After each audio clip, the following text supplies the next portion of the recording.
Chapitre 5. L'ère des divins. Acte 4. Retour dans son monde. Nous sommes sur la plaine de l'Aurore, un dimanche brisé. David attend, le visage crispé par l'inquiétude. Juste derrière lui se tiennent Tina et Gus, aussi tendus que lui. Soudain, le ciel au-dessus d'eux commence à se fissurer, comme une immense toile de verre qui se brise. Des fragments d'azur tombent en silence, se dissolvant avant de toucher le sol. Puis, une lumière éblouissante perce les nuages. Isaac descend lentement, flottant dans les airs, enveloppé d'une aura bleue divine qui pulse doucement. Il n'est plus le même. Son regard est ancien, empreint d'une sagesse qui dépasse l'entendement humain. En le voyant, Tina s'effondre à genoux, les mains jointes comme en prière, les larmes coulant sur ses joues. À côté d'elle, Gus, le soldat endurci, laisse échapper sa grenade qui tombe lourdement dans l'herbe. Il est pétrifié, bouche bée devant cette apparition céleste. Mais David, lui, esquisse un sourire de soulagement, de joie, teinté d'une profonde incrédulité. « Ah, je savais que tu reviendrais, » dit-il, sa voix tremblante d'émotion. « Mais pas comme ça. » Isaac pose enfin les pieds au sol. L'instant où ses semelles touchent la terre, une vague d'énergie bleue se propage.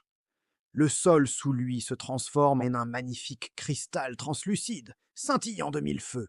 Sa voix résonne, non pas comme celle d'un homme, mais comme un cœur divin, portant l'écho de millénaires. J'ai vu ce que tu deviens, dans un autre monde. Les mots flottent dans l'air, chargés de sens et de mystère. Toi et Aprio, vous étiez les frères maudits. David fronce les sourcils, confus. Maudits. Le nom ne lui dit rien, et pourtant, il résonne étrangement en lui, comme un souvenir oublié. Isaac s'approche de lui, son expression impénétrable. Il lève la main et pose délicatement ses doigts sur le front de David. Une explosion de lumière dorée jaillit du point de contact, illuminant toute la plaine. David pousse un hurlement, un cri qui ne vient pas de la douleur, mais de la pure transformation. Son corps est secoué de spasmes, son être tout entier est en train de changer, de se réécrire. La lumière dorée l'enveloppe complètement, le remodelant de l'intérieur.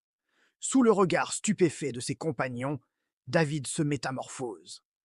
Ses traits exaustrés se durcissent, sa musculature se dessine avec une puissance nouvelle.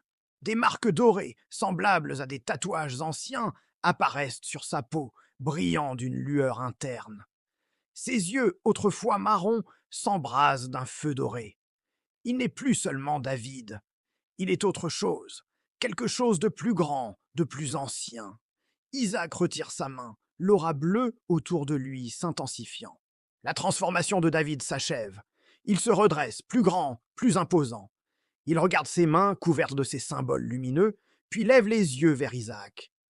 La compréhension brille dans son nouveau regard. « Maudit !»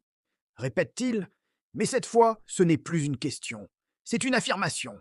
La mémoire d'une autre vie, d'un autre monde, vient de lui être rendue. Le guerrier qui sommeillait en lui est réveillé. Isaac hoche la tête, son visage divin affichant une pointe de tristesse. Le cycle doit être brisé, David.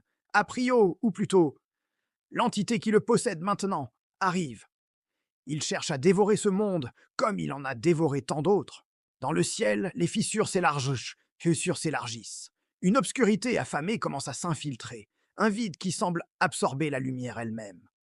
Une présence malveillante et écrasante se fait sentir, une menace qui fait paraître tous leurs combats précédents comme des jeux d'enfants. Gus, reprenant ses esprits, ramasse sa grenade. « Qu'est-ce que c'est que ça ?» demande-t-il, sa voix trahissant sa peur. Tina se relève, le visage déterminé malgré les larmes. « C'est lui, Aprio. » David, ou plutôt maudit, serre les poings. L'énergie dorée crépite autour de ses mains. Il se tourne vers Isaac. « Comment l'arrêtons-nous » Isaac le regarde, un regard qui semble traverser les âmes. « Seuls, nous ne le pouvons pas. Mais ensemble, en tant que frères, nous avons une chance. » Il tend sa main, non pas pour la poser sur son front, mais dans un geste d'alliance. Une main d'un bleu divin, et face à elle, une main d'un or guerrier. La plaine de l'Aurore est devenue le théâtre d'un affrontement cosmique. Deux frères, réunis par-delà les mondes et les vies, se préparent à affronter leur destin et à défendre une réalité au bord de l'effondrement. L'ère des divins ne fait que commencer. Merci d'avoir regardé. Si vous avez aimé cette histoire et que vous voulez savoir ce qui va se passer ensuite, n'oubliez pas de vous abonner et d'activer la cloche pour ne manquer aucun épisode. À très bientôt pour la suite de l'aventure.